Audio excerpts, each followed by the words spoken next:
Olá, turma, boa tarde. Aqui quem fala é a professora Gilmara. E como vocês sabem, eu sou professora da disciplina de Sociologia e hoje eu vim dar continuidade à explicação do capítulo 3, Outras Formas de Pensar a Diferença. O objetivo da aula é tratar de algumas grandes mudanças ocorridas no mundo no final do século XX, especialmente no que se trata a questão dos conceitos antropológicos, tá? Iremos iniciar com a sociedade, o tema sociedade simples e sociedade complexa.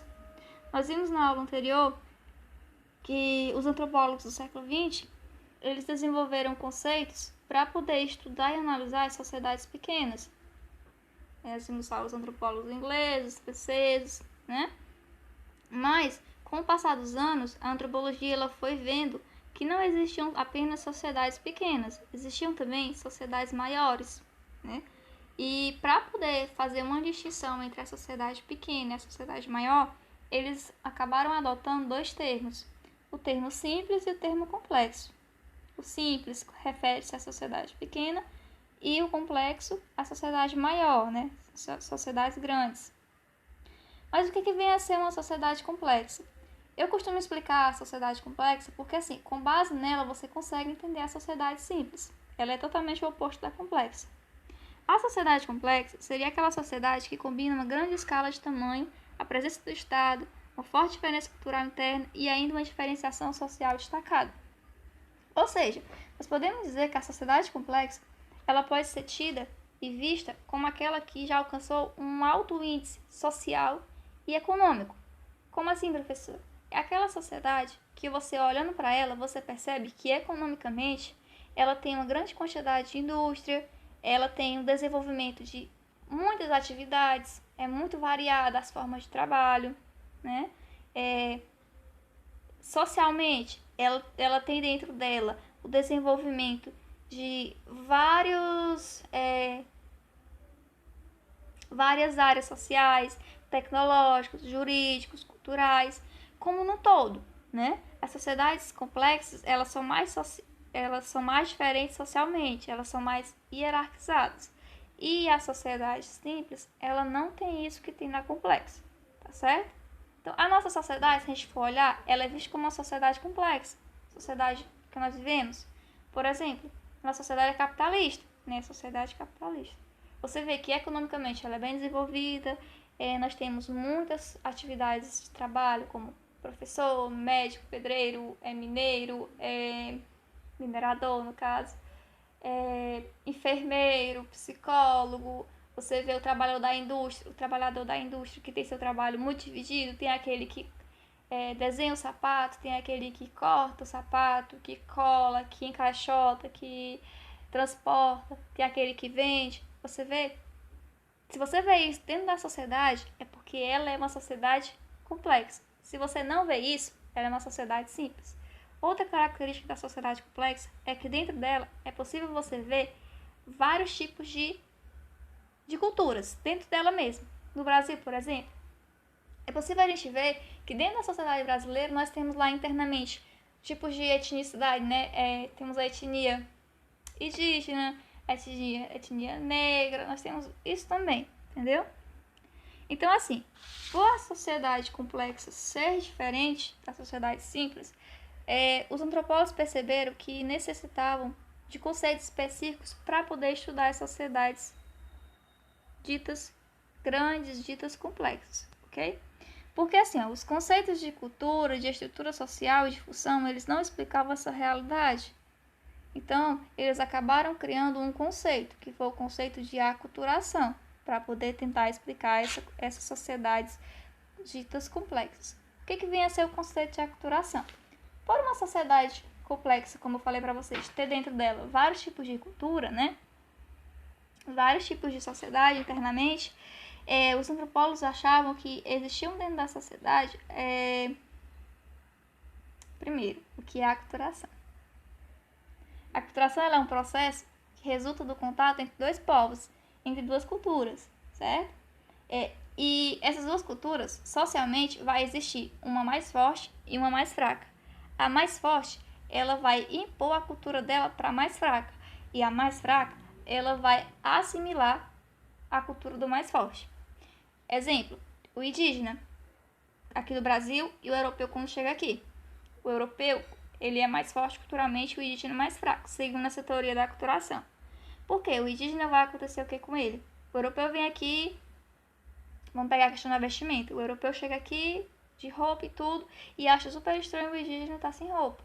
Então, culturalmente, ele acabou impondo o ato de se vestir, do índio vestir-se, né, andar vestido, e até mesmo inconscientemente o indígena acabou assimilando a forma como o europeu viveu. Então, quem foi aculturado? O indígena. Ele sofreu aculturação por parte do europeu. Só que com o passar do tempo, o conceito de aculturação, ele não vai servir para explicar as sociedades complexas. Então vão surgir outros dois conceitos, que é o conceito de etnicidade e identidade. Bom, o conceito de etnicidade, ele vai, juntamente com o conceito de identidade, a partir dos anos de 1960, aparecer cada vez mais forte e mais comum. É mais comum você ver ele dentro dos estudos antropológicos, certo?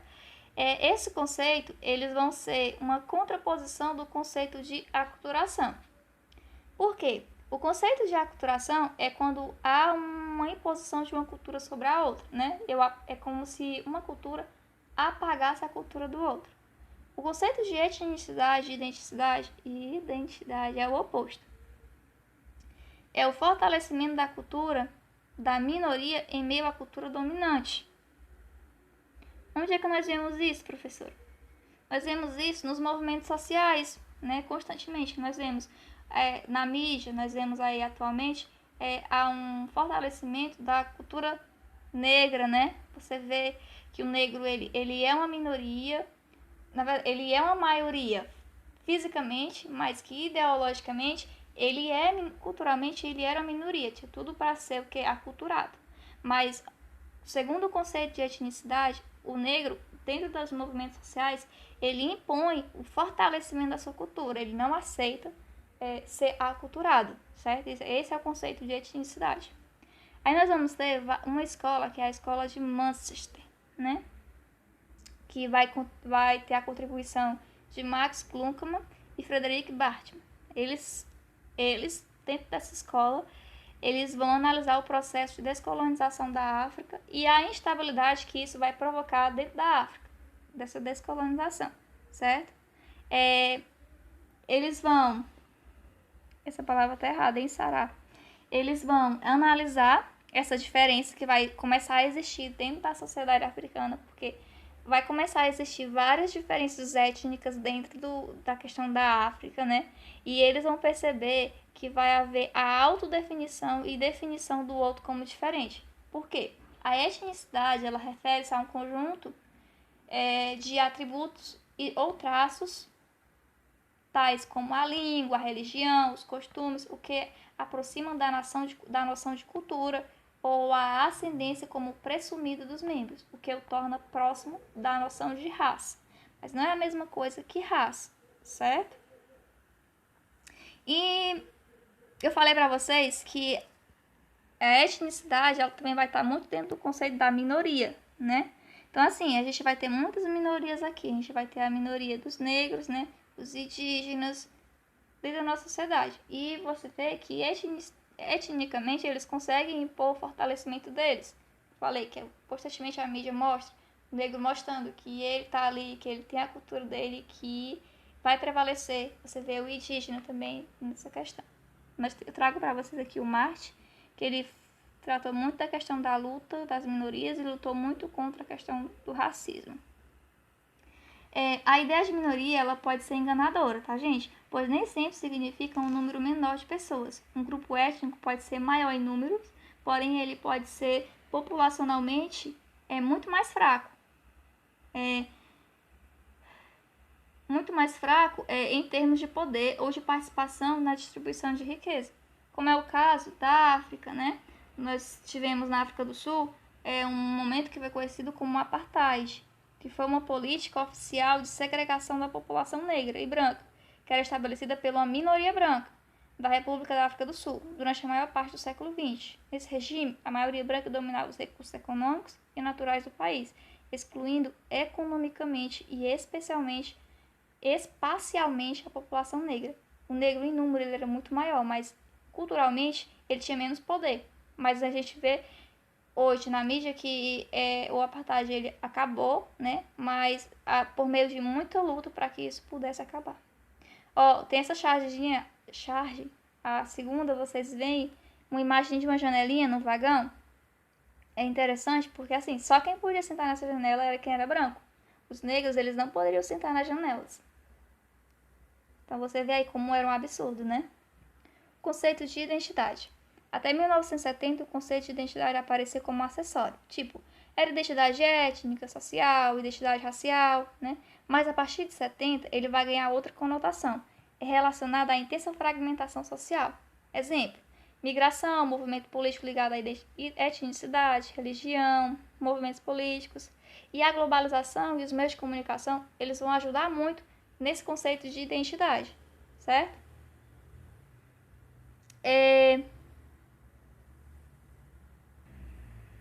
Enquanto no conceito de etnicidade pressupõe uma ancestralidade, tipo uma cultura comum, né, uma língua comum, o conceito de identidade ele não pressupõe essa ancestralidade, né? É suficiente para produzir identidade entre grupos de pessoas. A identidade ela é sempre vista como transitória, nunca pronta e acabada. Ela é um processo de construção, modelação pela ação das pessoas que compartilham coisas comuns. O conceito de identidade, gente, ele é, portanto, para pensar a diferença no mundo onde a fragmentação das opções de vida ela é muito complicada ao extremo, onde múltiplas alternativas se apresentam a qualquer pessoa. Eu até trago para vocês uma charge que é possível ver o primeiro casamento gay no universo dos quadrinhos, né? Quadrinho Marvel. O super-herói Estrela Polar se uniu ao namorado. Kili, né? Junat. Você pode perceber nessa charge que as diferenças presentes no mundo contemporâneo elas vão além da questão da etnia e da cultura. Ela vai além disso e que acaba produzindo outros tipos de identificação, né? Porque assim, dentro de uma mesma etnia, você pode ver, por exemplo, entre um ultra-religioso, um negro e um ativista por direitos homoafetivos, você vai ver uma diferença entre um negro que é a favor da religião ali, você vê um negro que é homoafetivo, você vê uma relação de identidade diferente. Eles fazem parte da mesma etnia, são negros, mas eles lutam por identidades, têm identidade diferente.